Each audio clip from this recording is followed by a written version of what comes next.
dengan semua requirement yang untuk dapetin visa turis, itu tuh cuman, kita butuh 1.000 New Zealand dollar untuk 1 bulan.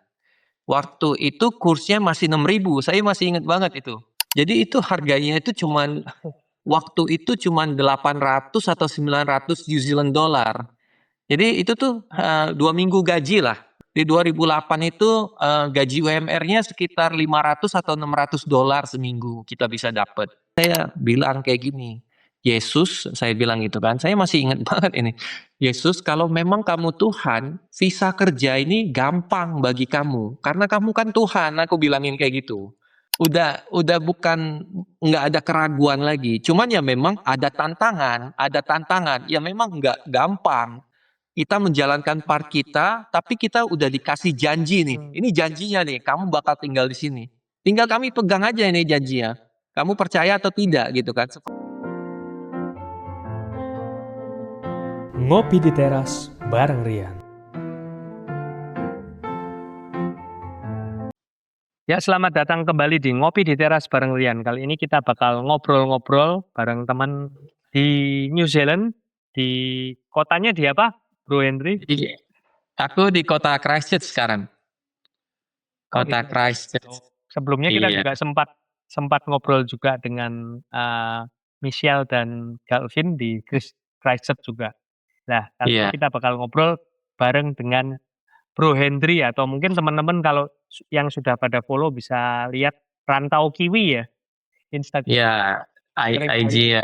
Bro Henry ini sharing-sharing tentang ya kehidupannya di New Zealand, juga turnya di sana. Nanti kita bakal ngobrol-ngobrol lebih jelas. Tapi sebelumnya kita ngobrol tentang latar belakang dari Bro Henry ini. Bro Henry ini asli mana sih aslinya sebenarnya? Oke, kenalin, thank you ya Bro Ryan atas waktunya. Jadi saya ini aslinya orang Lubuk Linggau di kota Palembang. Jadi kalau mungkin Lubuk Linggau nggak terlalu kenal ya, tapi di Palembang kan kenal ya, dengan pempeknya segala macam. Jadi saya itu dari anggap aja dari Palembang, dan saya itu anak keempat dari 4 bersaudara gitu, paling bungsu. Mhm, Paling kecil.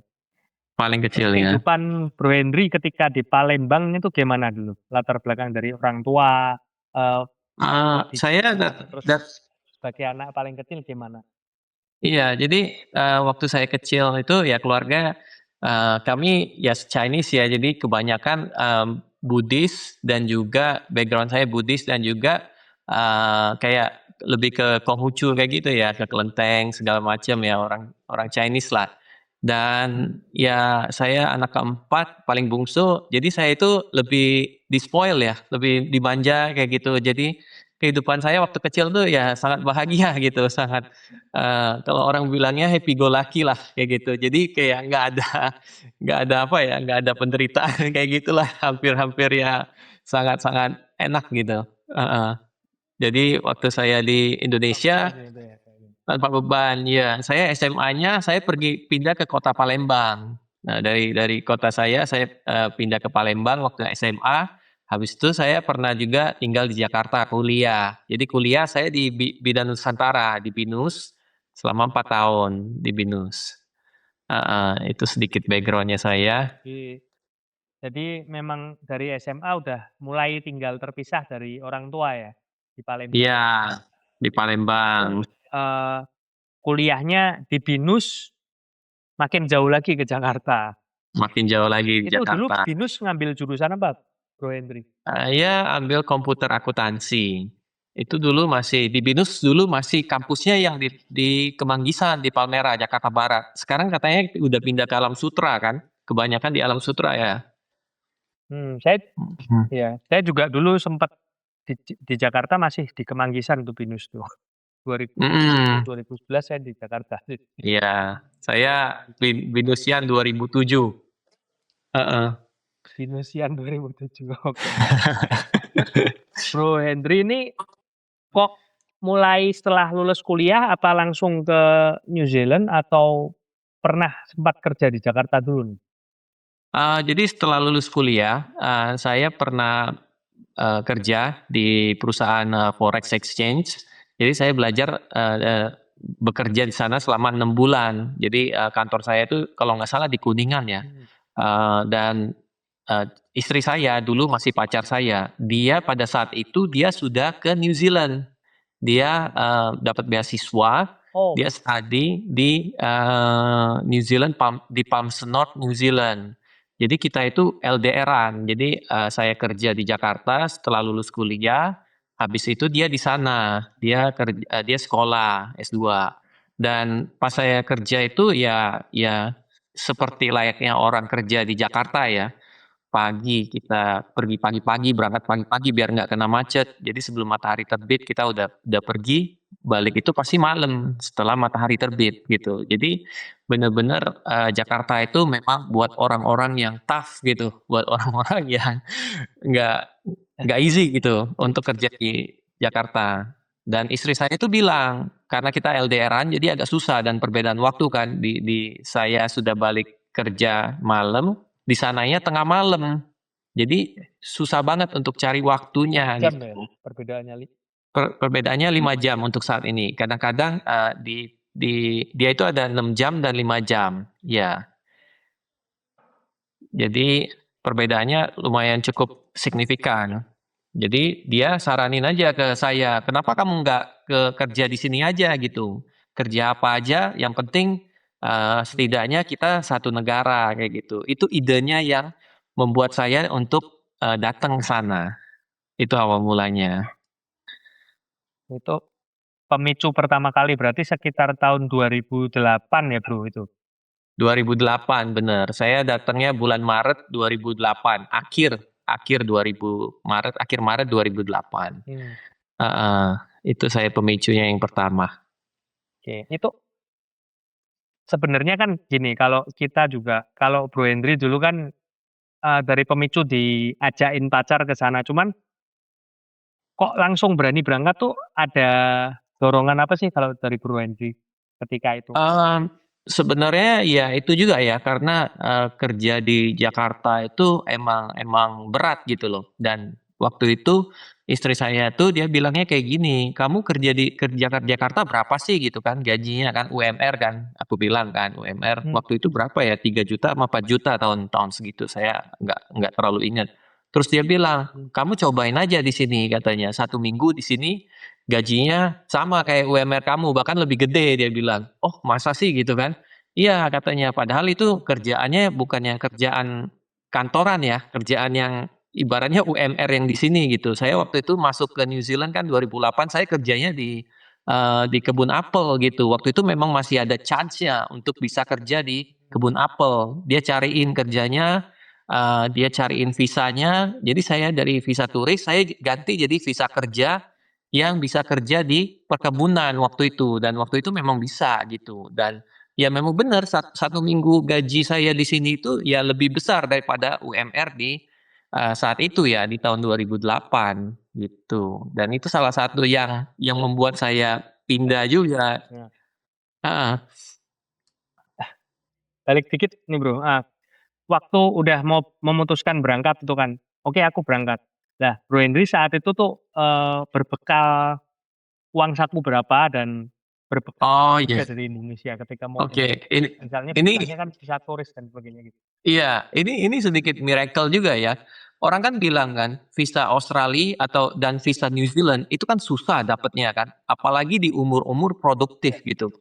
Nah, jadi ini ada miracle dan ada cerita lucunya juga nanti.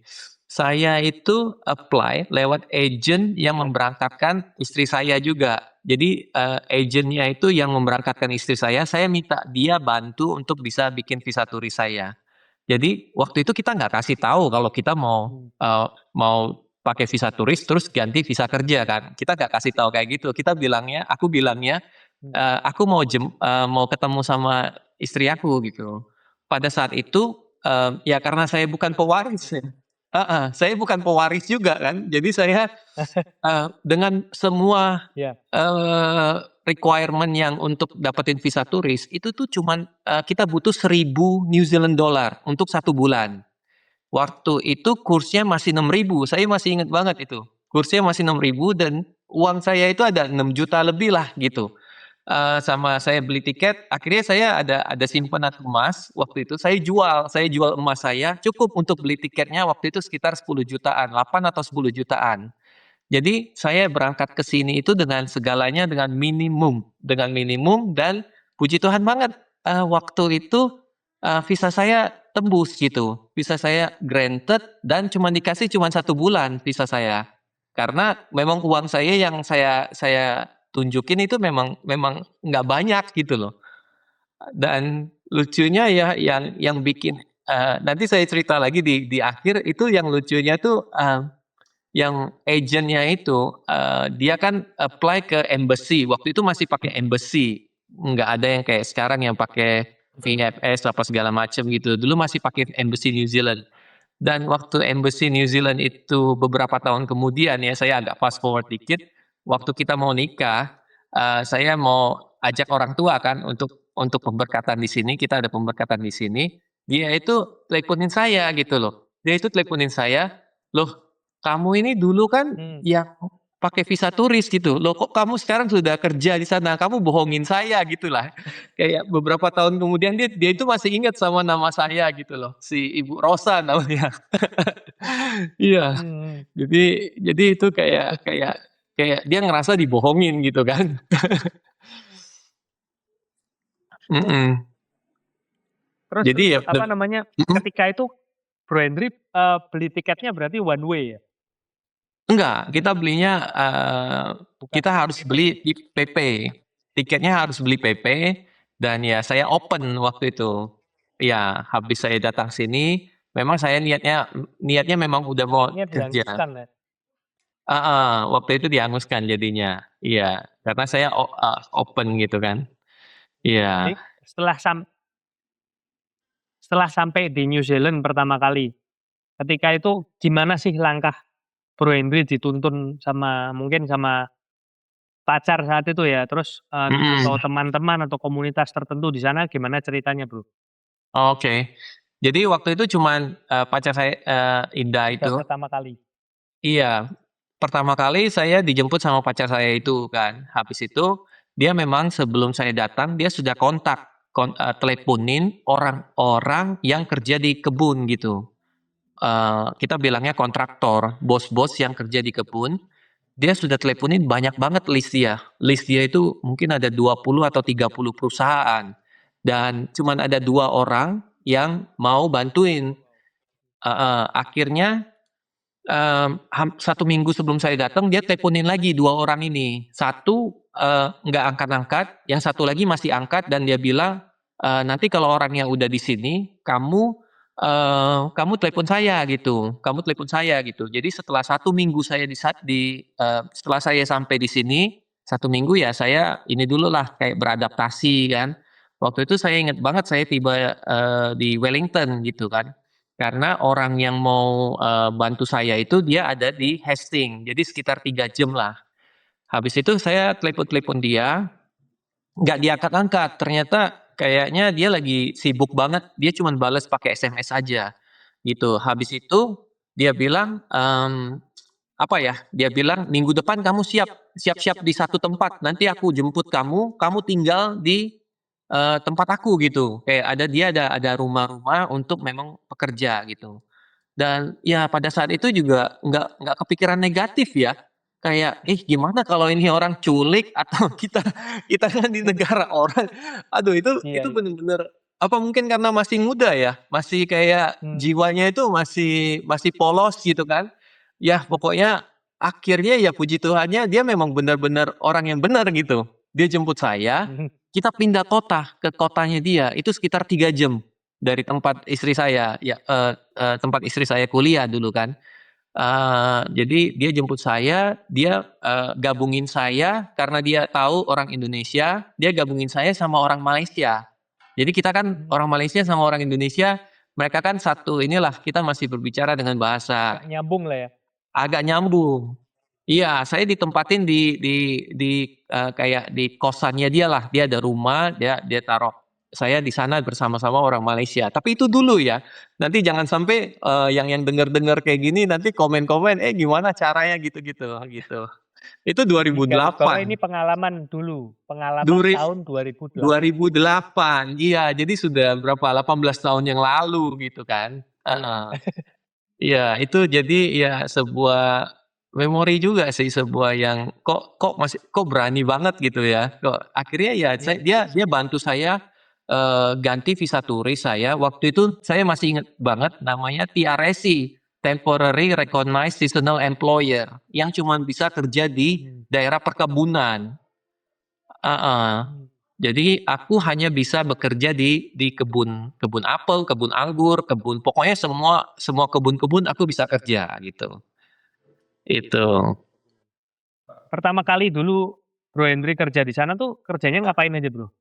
Sebagai Saya pekerjaan pertama saya petik apel, petik buah apel. petik apel. Iya, Terus pada waktu itu terasa mhm, berat atau gimana? Ketika itu musimnya apa sih? waktu itu musimnya Maret kayaknya sudah habis, sudah mau masuk ke musim gugur, tapi itu Itu akhir-akhir. dingin.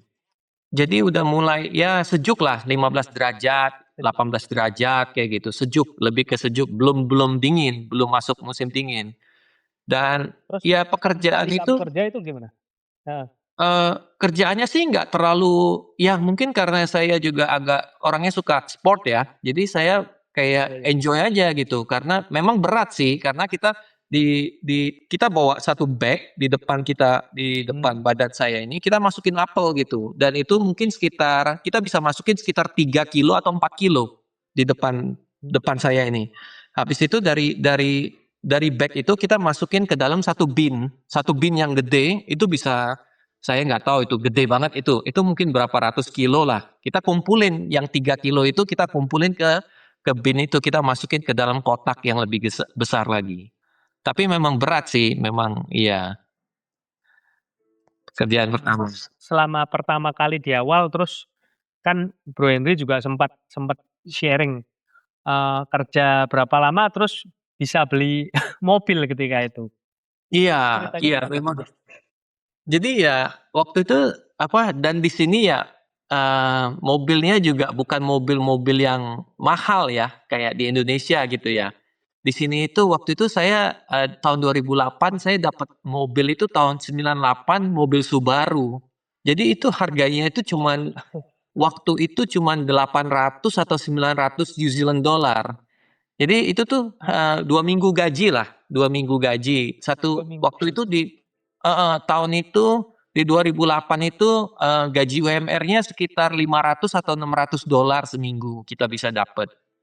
Jadi ya setelah kurangin ya kita hemat-hemat lah di sini ya, setelah kurangin sewa, makan, segala macam, akhirnya saya bisa kebeli mobil itu, mobil bekas ya, maksudnya bukan mobil yang kayak yang mobil bagus-bagus kayak gitu, enggak. Di sini tuh Iya, iya. mobil-mobil tua kayak gitu yang tahun-tahun lama itu harganya ya sekitar itu waktu itu. Sekarang ya mungkin sekitar 3.000 atau 4.000 dolar lah harganya. Jadi masih ada yang harga-harga yang murah gitu. Jadi ya saya beli aja mobil murah karena memang di New Zealand ini harus ada mobil, harus bisa ada harus pakai mobil untuk transportnya.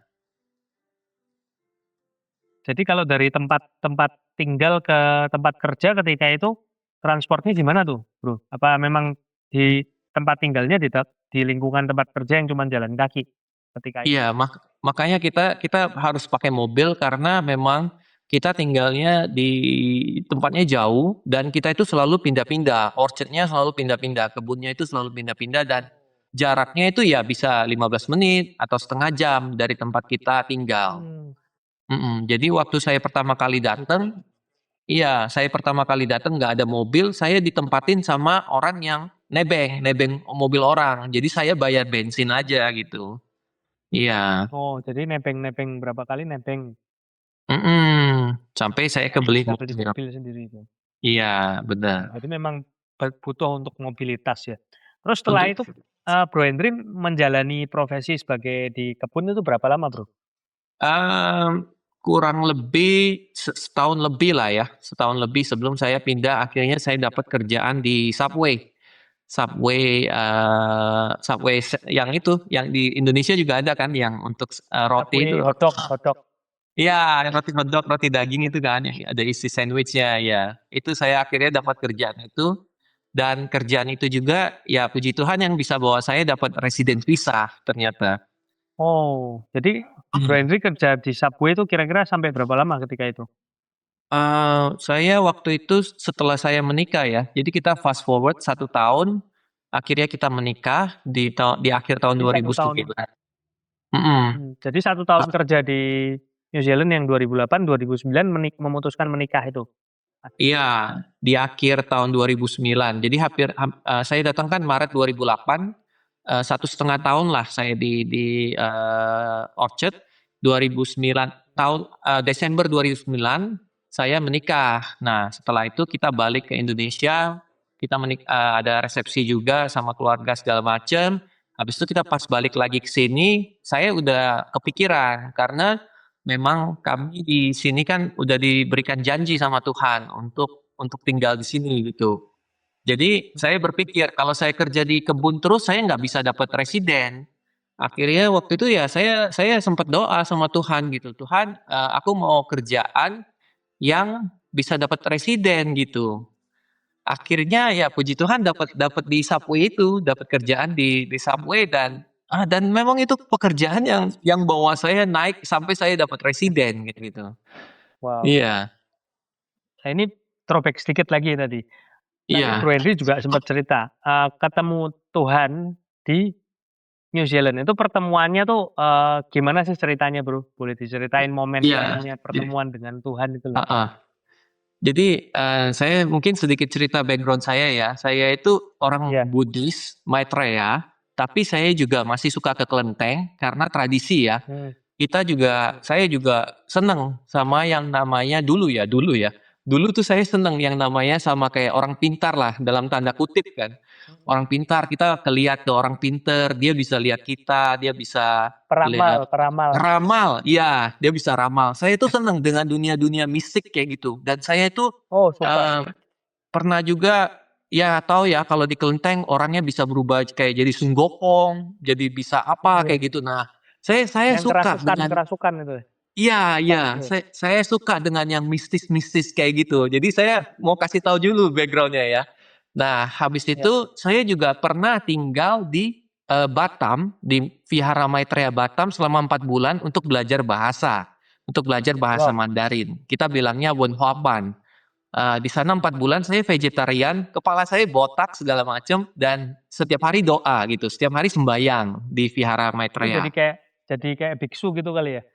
Eee Magang Nggak magang bisa jadi juga biksu. ngomong biksu, tapi ya kita melakukan apa yang biksu. Karena di Buddha ini ada 2 Bro, ada 2 jenis. Mhm, Kayak yang satu yang pakai jubah kuning dan satu yang pakai jubah putih, yang Maitreya. oh, Jadi dia ada dua dua jenis gitu kan. Saya nggak terlalu tahu detail, tapi saya cuma mengikutin saja.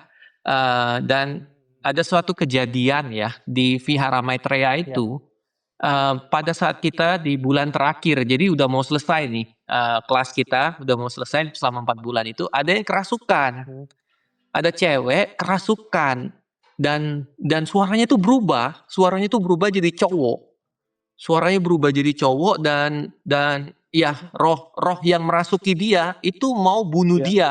Karena kan, oh, orang Buddhis itu kan percaya akan reinkarnasi.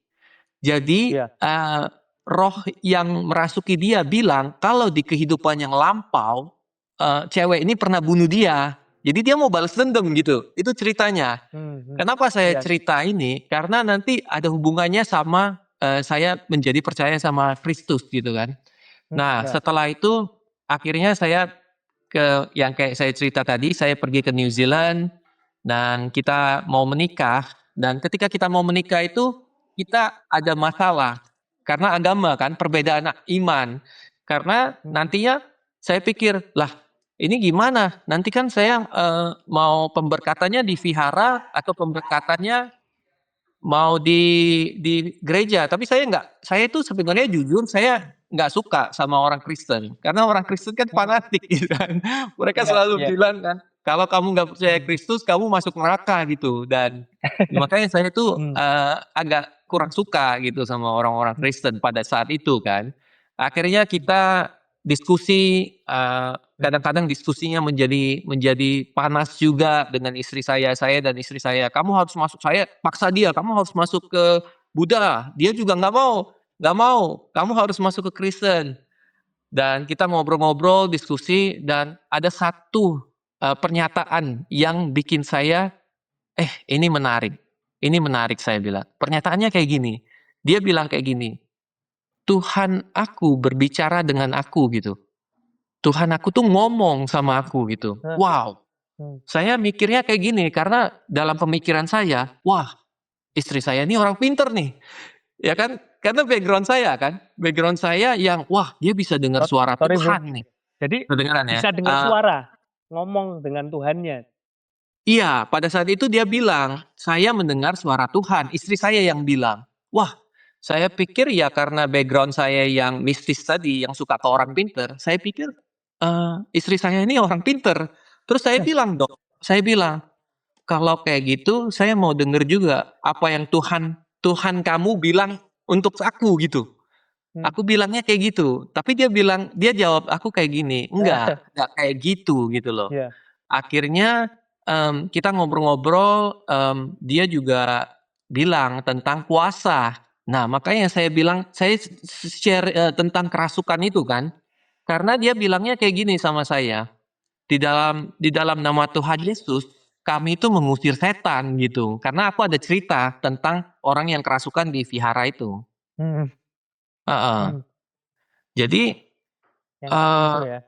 yang tadi itu. Jadi, wow, menarik ini aku bilang, karena dia bilang dia punya kuasa dan satu lagi dia, bisa dengar suara Tuhan gitu kan.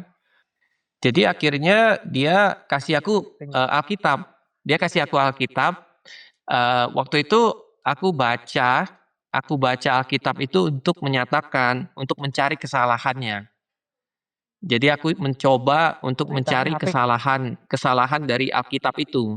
Dan dia ajarin untuk, meh podo Mbak. "Kamu baca dulu dari apa, dari Perjanjian Baru," gitu. Heeh. Jadi istri saya kan bilang kalau dia itu, suka dengar suara Tuhan dan Mmm. habis itu dia juga cerita tentang kuasa. Di dalam nama Tuhan Iya. Yesus, dia bisa, di dalam nama Tuhan Yesus kita punya kuasa untuk mengusir setan kan, di dalam Alkitab. Jadi dia cerita tentang hal itu. Karena waktu itu saya ada cerita tentang yang kejadian di, orang kerasukan itu. Nah, setelah itu dia kirim saya, Alkitab. Dia kirim Alkitab ke saya. Dan pada saat itu saya mau baca untuk membuktikan kalau Alkitab itu salah. Oh. Iya, saya ya karena saya mau dia masuk Buddha kan. Akhirnya dia ajarin saya, "Kamu baca dulu ya dari Perjanjian Baru, dari Matius," dia bilang. Ya udah akhirnya aku baca, saat itu memang lagi nggak ada kerjaan, pada saat itu memang ada lagi break di kebun ada lagi break. Itu waktu itu bulan April 2009. Dia kirim saya, karena itu sebagai, kado ulang tahun kan.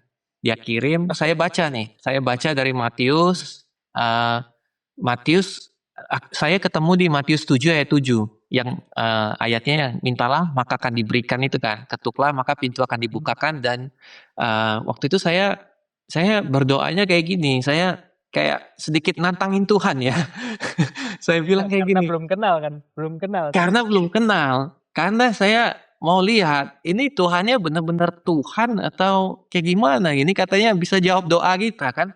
Ya udah waktu itu kan saya ada masalah memang di visa kerja, karena waktu itu kita mau nyambung lagi visa kerja dan itu memang agak sulit gitu pada tahun pertama saya. Jadi saya bilang kayak gini, "Yesus," saya bilang gitu kan, saya masih ingat banget ini, "Yesus kalau memang kamu Tuhan, visa kerja ini gampang bagi kamu, karena kamu kan Tuhan," aku bilangin kayak gitu.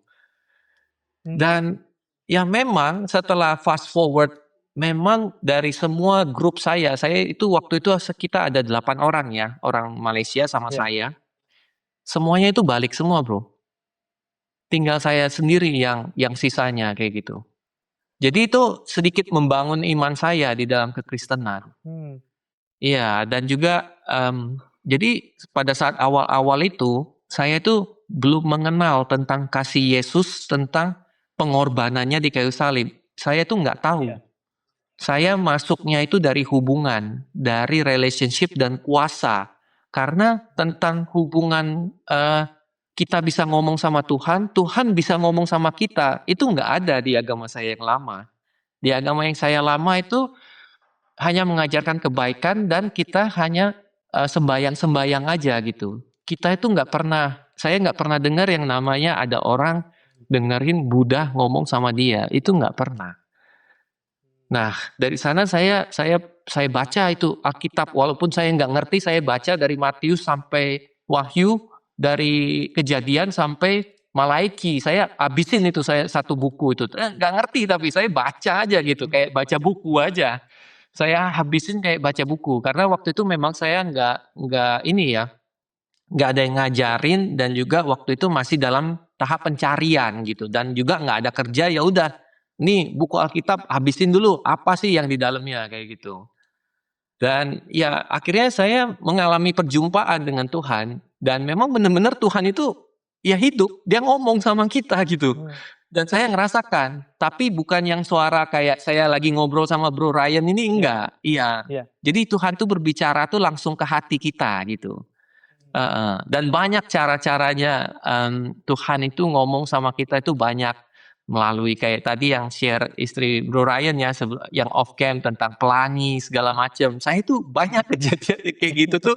Wow, Tuhan itu memang hidup dan dia itu memang mau bangun hubungan sama kita, memang mau berbicara sama kita gitu. Cuma kitanya aja yang kurang peka, yang enggak ngeh kalau Tuhan itu ngomong. Dan ini bukan untuk suatu agama tertentu ya. Tuhan itu tidak dibatasi dengan agama gitu. Itu sih yang jadi saya masuk dan percaya gitu. Saya nggak ngomong saya Kristen apa saya Katolik, saya itu adalah orang percaya kepada Kristus gitu. Kalau Yesus itu adalah Tuhan gitu. Jadi ketika Iya. itu udah pertama kali minta ke Tuhan itu kan tentang kuasa itu. Apa kok kuasa? Visa, soal visa. Terus visanya granted Iya, dan itu sangat nyolok sekali lah istilahnya. sangat Lainnya nyolot kurang, sekali. nyolok, Iya, nyolot dan nyolok. Karena iya, kalau kita nyolot kan dan nyolot. nantangin Iya, Tuhan, nyoloknya ini loh, ditunjukin. Ini loh, kamu ditunjukin. sendiri yang nggak pulang. Ini kuasaku, Iya, kamu nggak pulang. Terus benar. setelah Dan itu, uh-uh. gimana? Setelah itu istri saya tuh udah bilang kalau Tuhan itu sudah pernah berjanji sama dia, sudah pernah ngomong sama istri saya. Ngomongnya kayak gini, aku akan memberikan engkau suatu negeri yang penuh dengan susu dan madu. Jadi ini sharing dari dia sharing ke saya. Jadi dia bilang kayak gitu kan. Oh, jadi ketika dia masuk ke New Zealand, ketika lagi naik pesawat nih dia cerita. Ini ceritanya dia lagi naik pesawat, dia lagi mau mendarat di kota Wellington waktu itu. Dia lihat pelangi Lagi mau di mendarat. kacanya. Di pesawat nih, dia lihat pelangi dan Tuhan ngomong lagi ayat itu kepada dia. Inilah negeri yang akan aku berikan kepadamu, negeri yang penuh dengan susu dan madu. Semenjak itu dia udah yakin kita itu enggak apa ya, kita itu mengerjakan bagian kita, tapi kita tuh udah yakin kalau kami itu akan tinggal di sini. Udah bukan enggak ada keraguan lagi. Cuman ya memang ada tantangan. Ya memang enggak gampang. Kita menjalankan part kita, tapi kita udah dikasih janji nih. Ini janjinya nih, kamu bakal tinggal di sini. Tinggal kami pegang aja ini janjinya. Kamu percaya atau tidak gitu kan? Seperti orang-orang di Israel kan, ada yang percaya, ada yang tidak kan? Ada dua pilihan kan? Yang seperti apa, orang yang ikut Joshua masuk, yang sebelum Joshua kan nggak masuk gitu karena mereka nggak percaya gitu. Itu aja. Janji itu ada, janji itu sudah dipegang. Jadi kita tinggal jalanin aja sih sebenarnya, tinggal jalanin, berjalan bersama Tuhan. Kemana kita doa aja, Tuhan kalau memang ini mana pekerjaannya, tuh dikasih aja, ditunjukin, dimasukin ke Subway, dikasih kepada bos yang baik. Terus ya berjalannya waktu saya dari Subway itu dari bawah, saya yang nggak ngerti apa-apa, bahasa Inggris juga kacau waktu itu, bahasa Inggris juga berantakan, sampai akhirnya saya diangkat jadi manajer dan akhirnya singkat cerita saya dapat residennya dari Subway itu. Iya. Wah. Jadi Bro Henry pertama kali dapat residensi itu tahun berapa Bro kalau masih ingat? Nah, saya dapat residen itu setelah anak kedua saya lahir. Dia itu lahir tahun 2013. 1 hari setelah dia lahir. Nah, ini juga Tuhan itu apa ya? eh setiap anak saya itu ada artinya masing-masing, Bro. Mungkin saya boleh share sedikit kali ya, biar menguatkan juga. Ya. Jadi anak pertama Ya, saya itu, yang anak by the way anaknya Bro Henry berapa sekarang sampai saya sekarang? anaknya 4. Sampai sekarang 4. anak 4 anak Ini saya. mau sharing dari anak pertama dulu. Dari anak pertama dulu ya. Jadi Ya, dari anak pertama gimana ceritanya? anak pertama itu Ya. kita itu dikasih mimpi. Jadi Tuhan kan berbicara lewat mimpi juga, kayak Yusuf dan segala macam ya. Ya. Istri saya itu mimpi pas Ya. dia tahu hamil, belum dicek nih, belum di USG karena kehamilannya masih muda. Tuhan udah kasih mimpi dan Tuhan udah kasih tahu namain dia Joshua. Joshua kalau bahasa Indonesianya Yosua ya. Wow. Joshua itu seperti yang kita tahu, dia itu yang membawa bangsa Israel masuk ke tanah perjanjian. Ke tanah Jadi terjanji. ya tanah yang perjanjian gitu. Jadi ini ceritanya itu kayak kita itu keluarga kami itu kayak lagi mau dibawa masuk ke tanah perjanjian, yaitu New Zealand ini. Tanah perjanjian untuk keluarga kami ya, di dalam kehidupan kami ya, bukan masalah tanah perjanjian Israel atau apa kayak gitu, enggak ya. Ini tanah perjanjian antara keluarga kami dan Tuhan. Jadi anak pertama tuh udah dikasih tahu namanya Joshua gitu. Oke, sudah lahir, anak Joshua lahir, kita mau mencoba untuk dapetin residensi, kita apply segala macam. Terus istri saya hamil lagi, anak yang kedua. Jadi kita udah pilih-pilih nama nih. Dia udah pilih nama apa ya waktu itu? Aurelia atau siapa? Atau Yo siapa gitu. Aku lupa. Tapi Tuhan kasih mimpi lagi. Sebelum pas dia udah ada nama sendiri, Tuhan langsung kayak malam itu kasih mimpi. Terus cuma ada tulisan kayak gitu. Dia ada tulisan Eliana. Eliana ini ternyata artinya Tuhan menjawab doa kami. Artinya. Dan setelah Eliana ini lahir, 1 hari setelah dia lahir, itu residen kami granted.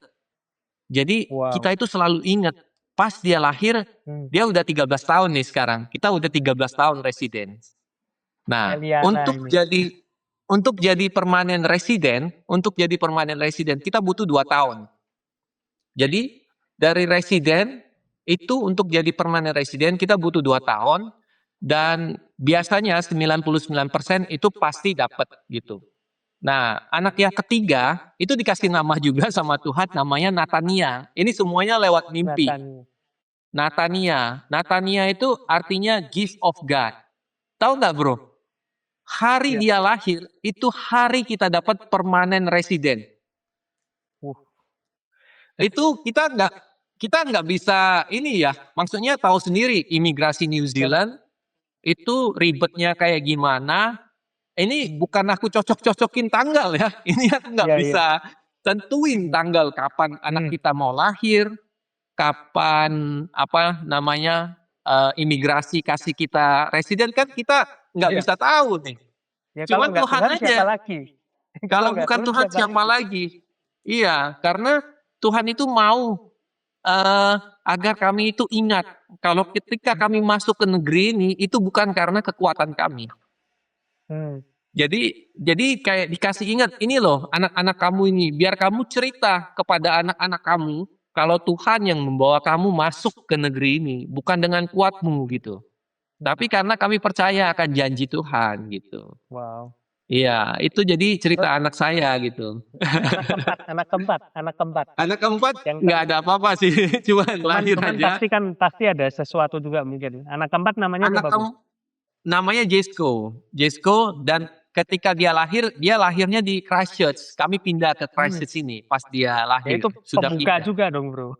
Jadi memang itu Pembuka, negara iya, keren juga. pembuka untuk rencana yang lain ini. Ini belum belum Wow, belum selesai ceritanya. Jadi saya nggak belum bisa selesai. ceritain. Belum Nggak akan selesai. selesai, Bro. Cerita kalau Nggak akan selama hidup selesai. kita nggak akan selesai, nggak akan selesai Bener, cerita. bener. Yang penting taat, Jadi taat. Kalau nggak taat kayaknya nggak ada ceritanya ya. iya, dan, Wow. salah satu yang saya rasain selama saya berjalan dalam perjalanan saya bersama Tuhan ini, satu kita itu harus selalu tanya sama Tuhan, doa dan tanya. Dan kedua kita dengerin Tuhan mau ngomong apa, Tuhan mau Ya, ngomong apa, Tuhan mau bukain jalannya kemana, itu aja sebenarnya. Yang ketiga, nah itu respon kita percaya atau tidak. Karena Tuhan kadang-kadang kasih kita sesuatu, itu balik lagi ke respon kita. Kita mau jalanin atau kita nggak percaya akan itu. Itu aja sih sebenarnya. Iya. oke. Terus, Bro Hendry ini kan sekarang juga udah ada rumah itu, Bro. Mungkin ada cerita nggak, Bro, tentang Iya, gimana oke. perjuanganmu itu kan membeli Iya, rumah ya sekarang ya? membeli Maksudnya rumah tadinya kan ya. pasti kalau Ah, orang datang ke New Zealand pertama kali, umumnya kan sewa terus atau, iya. eee, nah Bro Ini ya. Hendry ceritanya gimana dari Jadi aku kasih tahu lagi ya, kalau aku tuh bukan pewaris. Keluarga kami itu tidak miskin, tapi juga bukan yang konglomerat gitu ya. Ya menengah lah ya, iya, keluarga saya ya. Dari papa mama juga itu orangnya yang bekerja keras, ada mobil, ada usaha gitu, ya kan. Saya di sini juga, saya kayak tadi bilang kan, saya tuh cuma bawa duit $1.000 gitu. Jadi saya bukan yang banyak hartanya. Jadi ini juga untuk menguatkan kalau kita itu punya Tuhan yang punya semuanya. Jadi iya, kapan ya? 2019 itu kami pindah, sebelum Covid kami pindah ke Christchurch. Dan 2019. sebelum itu sekitar 2000 mungkin 2017 2018 Tuhan itu ada kasih ayat kepada kami. Ayatnya di Jeremia 29 ayat 5.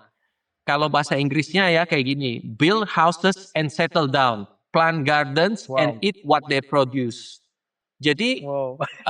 saat saat itu benar-benar ini aku sebenarnya nggak wise juga sih. Waktu itu kami itu Mhm, lagi buka usaha tentang food trailer. Kami ada food truck lah kayak gitu. Dan saat itu waktu food truck.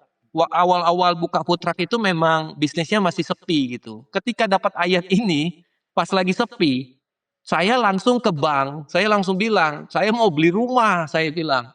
Dia lihat finance saya, dia lihat, "Kamu dapat berapa?"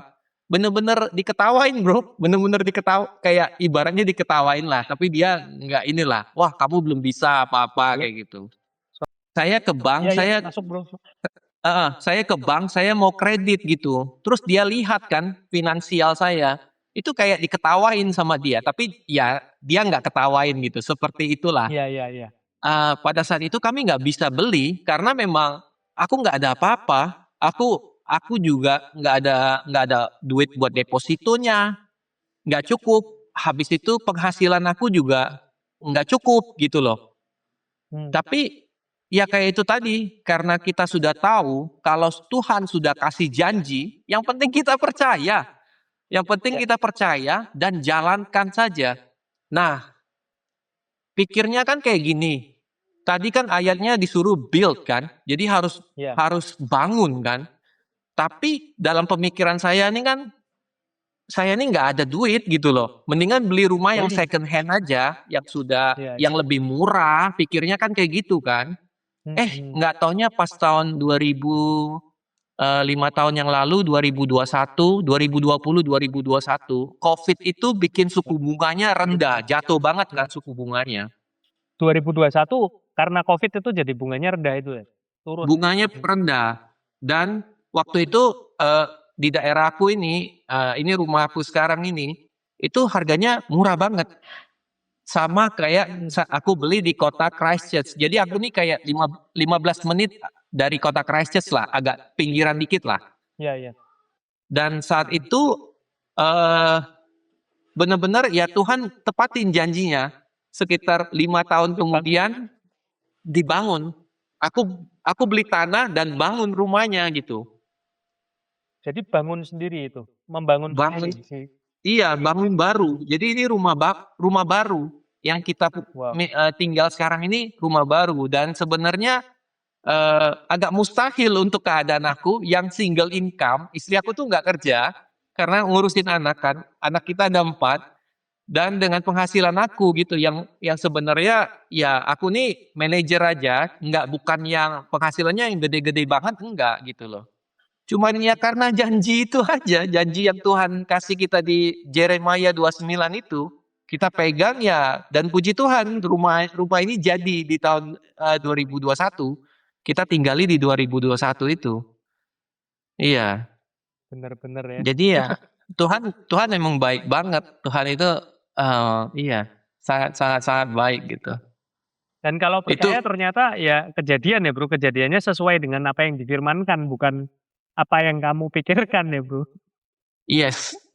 Iya, benar. Kalau kamu pikirnya Tuhan segini bilang, aja lah, rumah second lebih murah. Ternyata benar.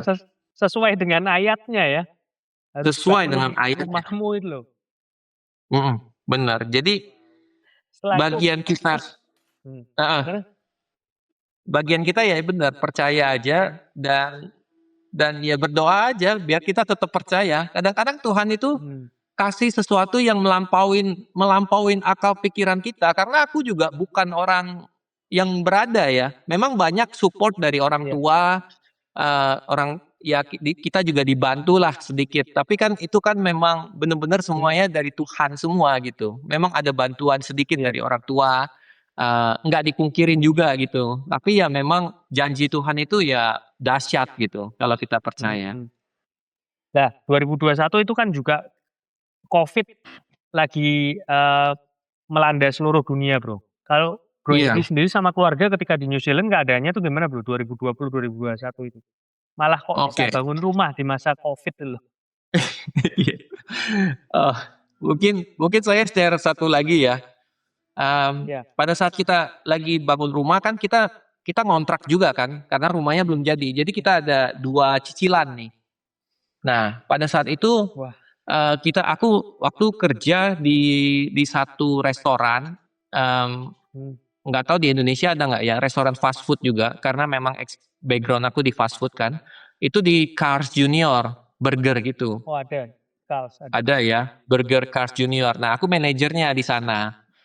Nah, semuanya terlihat baik-baik saja. Aku bekerja, gajinya cukup untuk bayar kontrakan dan juga untuk bayar rumah yang lagi dibangun gitu kan. Karena kita juga kredit di sana, dan juga kita harus bayar kontrakan. Jadi kita bayar ke bank. Jadi ada 2 gitu bayarannya. Double. Jadi ya semuanya perhitungannya cukup, Bro. Perhitungannya udah cukup ya. Kita berjalan cukup. Tiba-tiba ya kita tahu ya COVID hit, dan semuanya tiba-tiba berubah karena waktu itu kita diharuskan untuk ambil vaksin gitu kan. COVID vaksin, semuanya harus ada vaksin, harus ada apa. Dan ya jujur dengan keyakinan saya merasa pada saat itu vaksin itu tidak bagus gitu. Ya apapun yang opini orang di luar itu ya saya hargain mereka ambil vaksin atau tidak. Tapi saya sendiri tidak ambil vaksin pada saat itu, dan kalau saya tidak ambil vaksin, saya diusir dipecat lah kata kasar ya, dari kerjaan gitu. Ya tapi ya apapun itu ya saya tetap percaya dengan apa yang saya yakinin gitu. Jadi akhirnya saya dipecat. Dan sebelum saya dipecat, firman Tuhan ada keluar lagi, ada firman Tuhan yang paling inilah yang banyak orang yang tahu lah. Kalau manusia itu hidup bukan dari roti saja, tapi dari firman Tuhan. Sebelum saya dipecat, saya itu dapat firman itu dan saya baru itu menjadi rema bagi saya. Saya baru ngerti pada saat itu apa artinya kita manusia itu bukan hidup dari roti saja, tapi dari firman Tuhan yang keluar dari mulut Allah. Jadi Iya. 3 minggu atau 4 minggu sebelum itu kita dapat suara Tuhan lagi dan itulah firman Tuhan. Firman Tuhan bilang kita harus pergi ke South. Terus kita bingung, apa ini Tuhan pergi ke South, pergi ke selatan lagi, turun ke bawah gitu. Nggak ngerti, pada saat itu nggak ngerti. Pada saat itu 4 minggu, kita dapatnya 4 minggu sebelum aku dipecat kan. Ya. Nah, beberapa hari kemudian setelah kita dapat ayat itu, tiba-tiba ada iklan masuk ke rumah kita.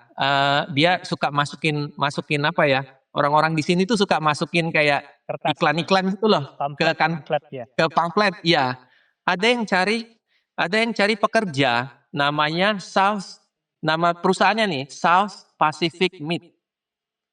Habis itu kita oh ini pekerjaannya. Jadi itulah kita itu nggak usah. Iya, South-nya itu ternyata nama perusahaannya South Pacific Meat. Dan aku kerja di itu perusahaan ini potong domba dan potong sapi, perusahaan daging. Iya. Pabrik daging dan pabrik sapi, tempat pemotongan lah, pejagalan. Tapi gede banget. Sehari itu kita bisa potong sekitar 300 domba. Dan 3.000 domba, 300 sapi, 3.000 domba. Kamu Ya. bagian apanya, Bro Henry? Aku bagian di domba, tapi bagian yang bersihin ini ya kayak apa filleting kayak gitu loh. Kita filet dagingnya biar sudah siap ready dimakan, kayak ada steaknya gitu loh. Jadi steak potong-potong kayak gitu. Tapi pabrik punya ya, jadi cepet banget gitu. Pakai mesin semua, ya. Pakai mesin dan kita yang bagian filetnya. Mesinnya potong-potong, kita yang bagian filet. Jadi kayak jadi steaknya atau jadi iganya kayak gitu. Jadi saat itu ya saya keluar dari Cars Junior itu, saya langsung dapat pekerjaan di daging itu, di South Pacific Meat itu. Tetap jadi saya bisa bayar kontrakan dan rumah yang saya mau bangun ini gitu. Ya itu tapi semua tuntunan Tuhan ya, Bro. Semuanya. Sampai akhirnya sekarang berarti sudah jalan, terus Bro Henry juga mulai usaha juga. Ini sekarang posisi kerja di mana, Bro?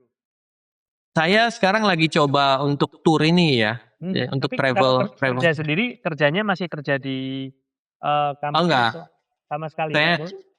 Saya udah keluar. Mulai coba merintis sendiri itu mulai kapan sih, Bro? Kalau Bro Henry? Sebenarnya mulai merintis bener-bener full time ya, bener-bener ini dari bulan ini sih, dari bulan Juli ini. Saya udah bener-bener. Itu apa ada suara, Bro? Ada suara atau ada tuntunan lagi ya? Kayaknya lebih ke ini sih, kayaknya lebih tertendang gitu, tertendang. Jadi saya ini selalu kayak, jadi sedikit cerita dulu ya. Sebelumnya saya tuh kerja di kayak namanya ada pom bensin, namanya NPD. NPD itu perusahaannya, dan di dalamnya itu kayak apa ya? Kalau di Indonesia mungkin kayak convenience store-nya lah, ada kayak 7-Eleven, tapi kita jualan makanan, kita jualan kayak ayam goreng kayak KFC gitu. Fried chickennya. Nah di dalamnya itu ya ada jual kayak minuman, ada jual ayamnya, kentang goreng, segala gitu. Jadi saya dulu kerja di sana, saya manage bagian kafenya. Habis itu singkat cerita, perusahaan ini fuelnya, perusahaan minyak ini dia cuma mau fokus di pom bensinnya aja. Jadi dijual. Kita itu perusahaan yang aku tempat kerja itu yang tempat jualan ayamnya itu segala macam dijual sama dia. Jadi saya akhirnya memutuskan untuk untuk mencobalah bisnis tour ini, karena waktu itu saya sudah dapat beberapa customer dari bulan Maret. Saya sudah dapat customer pertama saya gitu. Tentunya saya ada keraguan dan ketakutan juga karena saya ini single income. Istri saya kan ngurusin anak semua. Saya itu yang darinya kita kerja sama orang kan kita sudah tahu, oh kita kan di sini gajinya per minggu ya bro ya.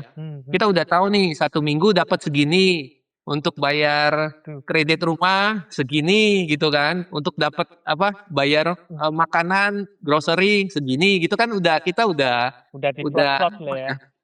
Iya udah dibudgetin lah ya, sudah tahu dapat segini. Kalau bisnis kayak gini kan kita nggak tahu bro, kita nggak tahu berapa banyak customer segala macam. Jadi itu sebuah pergumulan saya juga gitu, karena ketakutan saya, nah nanti gimana kalau nggak ada customers gitu kan.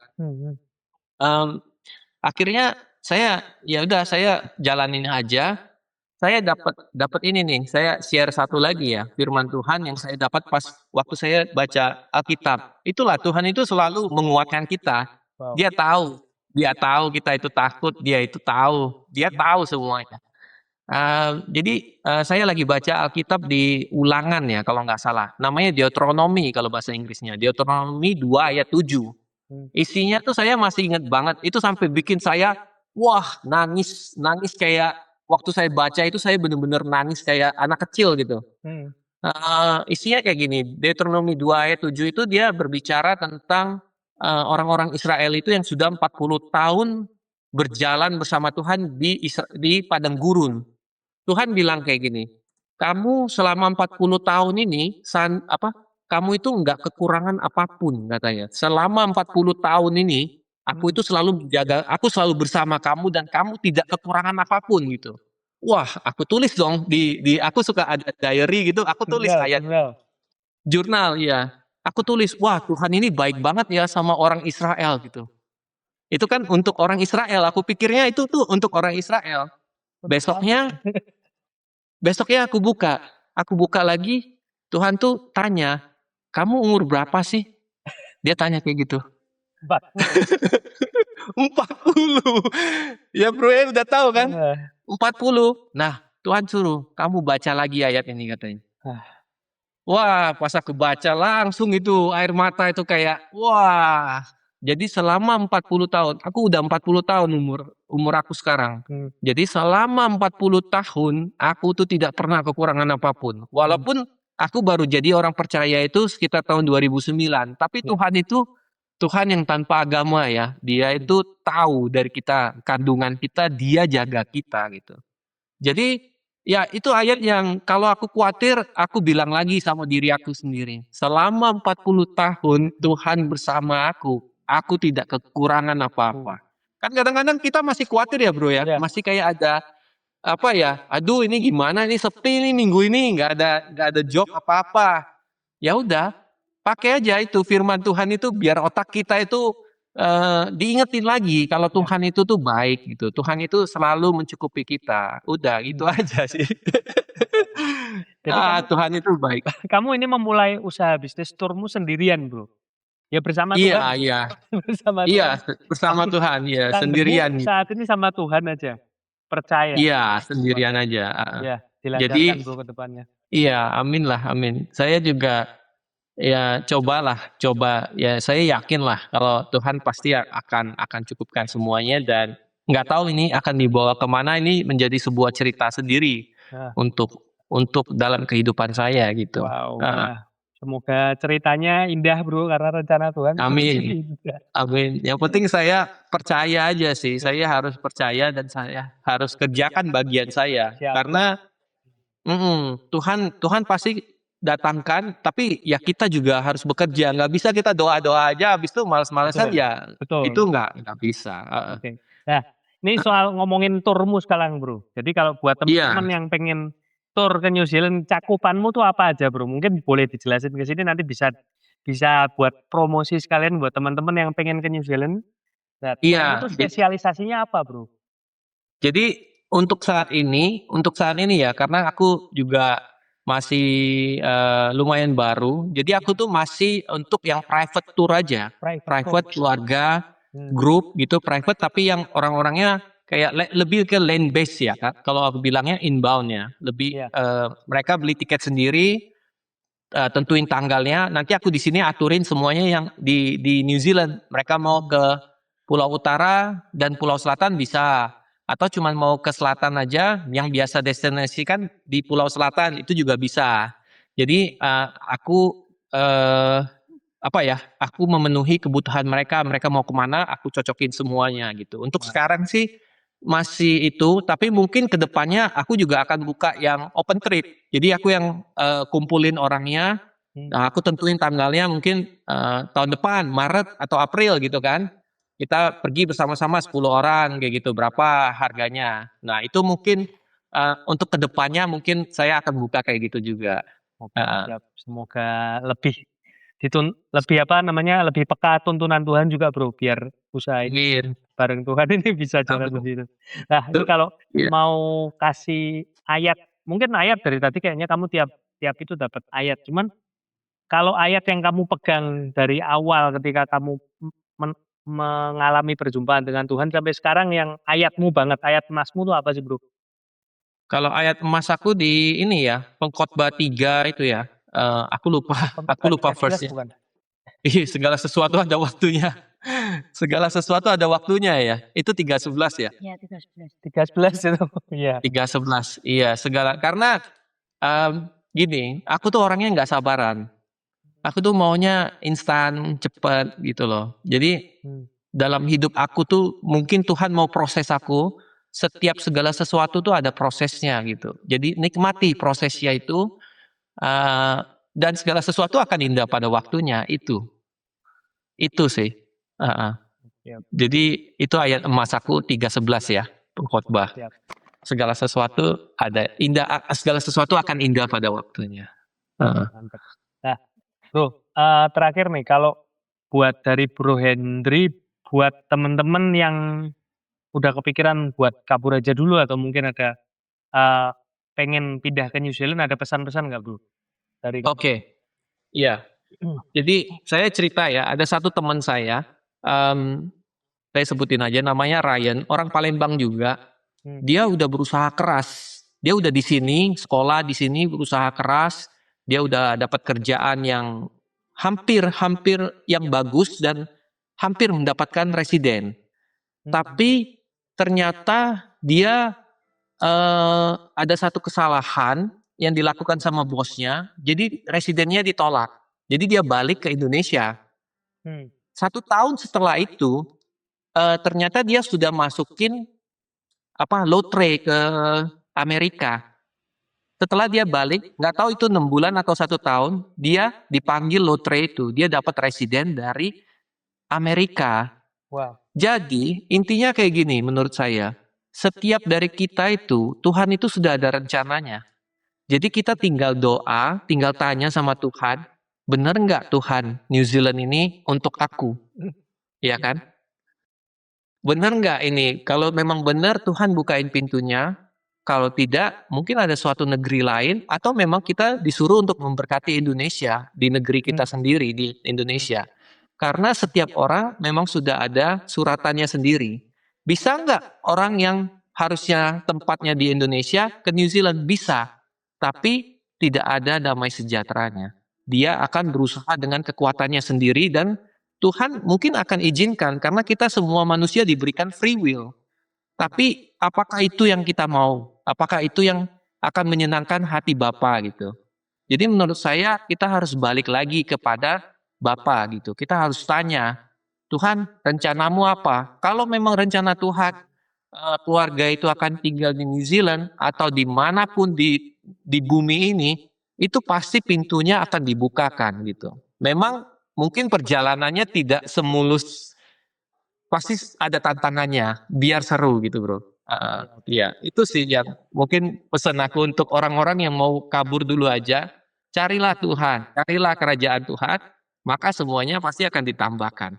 Oke. Iya. Bro, saya mau minta doa bareng, boleh Bro? Buat teman-teman yang sedang bergumul, mungkin tempatnya bakal dia ditempatin di mana, kita doa bareng di sini, boleh Bro? Bro Hendry bisa pimpin. Saya yang doa ya. Ya, kita doa. Oke.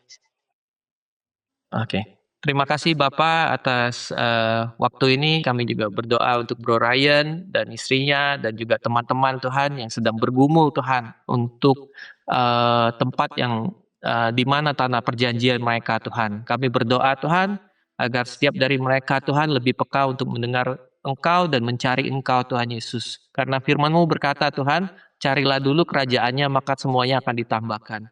Kami tahu Tuhan bahwa Engkau adalah Bapa yang baik, Engkau mendengarkan doa-doa anak-Mu Tuhan Yesus. Kami berdoa Tuhan, agar Kau yang bukakan setiap pintu dari mereka Tuhan. Dan Kau adalah Jehovah Jireh, Tuhan yang menyediakan. Kau juga yang sediakan Tuhan, kebutuhan material, finansial, dan juga networking bagi orang-orang ini Tuhan Yesus. Dan biarlah Tuhan, cerita ini menjadi sebuah cerita Tuhan Yesus di dalam hidup mereka, di dalam history mereka tentang kebaikan akan Engkau Tuhan. Dan semuanya akan memuliakan nama-Mu Tuhan. Terima kasih Tuhan, dalam nama Tuhan Yesus kami berdoa. Amin. Amin. Amin. Thank you banget bro. Mungkin boleh di-share page-nya kamu, kalau untuk yang tour travel ini masih di Di Instagrammu, apa kamu ada page tertentu atau biasanya orang-orang langsung ke langsung message di Instagram, atau mereka bisa WhatsApp aku. Kalau di page aku di Instagram dia ada website, dan di website itu ada nomor WhatsApp aku. Jadi mereka bisa langsung hubungi ke message di WhatsApp juga bisa, di message di Instagram juga bisa. Saya cek terus soalnya. Siap, oke. Buat teman-teman yang mau land tour terutama ya ke New Zealand, bisa kontak Bro Henry ini di @rantaukiwi ya bro, di Instagramnya. Rantaukiwi ya. Nanti di profilnya bisa diklik, nanti dicari WhatsAppnya aja, bisa fast respon pokoknya ya bro.